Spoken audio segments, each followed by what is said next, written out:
রব্বুল আলামিন বলেন, ওয়ামান কুতিলা মাজলুমান ফাকাদ জাআলনা লিওয়ালিয়িহি সুলতানা। সূরা বনী ইসরাইল 33 নম্বর আয়াত। এই পৃথিবীতে যারা নির্যাতিত হচ্ছে, এই পৃথিবীতে যারা জুলুমের শিকার হচ্ছে, যাদের উপর অন্যায়ভাবে জুলুম করা হচ্ছে, যাদের উপর অন্যায়ভাবে খুন, হত্যা, গুম করা হচ্ছে, আল্লাহ সুবহানাহু তাআলা বলেন, ফাকাদ জাআলনা লিওয়ালিয়িহি, ওই মানুষগুলোর অভিভাবক আমি আল্লাহ হয়ে গেলাম। যাদেরকে অযথায় হত্যা করা হয়,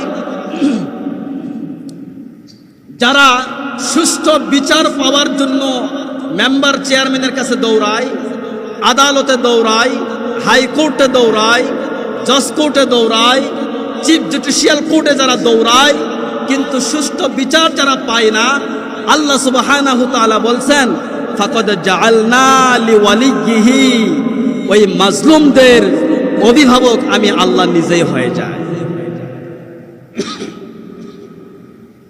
ফাকাদ জাআলনা লিওয়ালিয়িহি সুলতানা,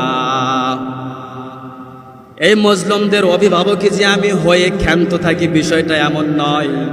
এই মজলুমদের অভিভাবক হওয়ার সাথে সাথে এই মজলুমদেরকে একটা সময় আমি সুলতানাত দান করি।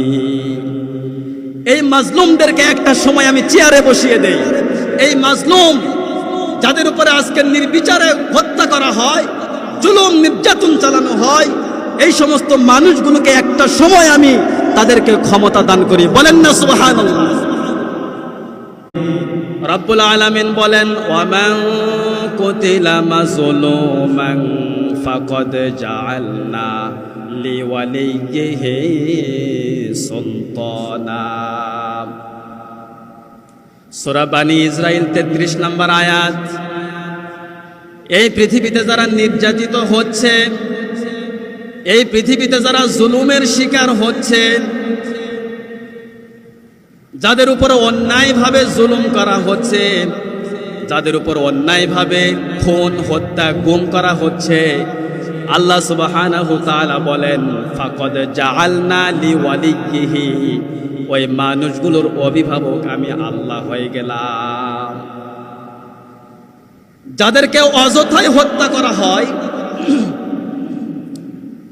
যারা সুষ্ঠু বিচার পাওয়ার জন্য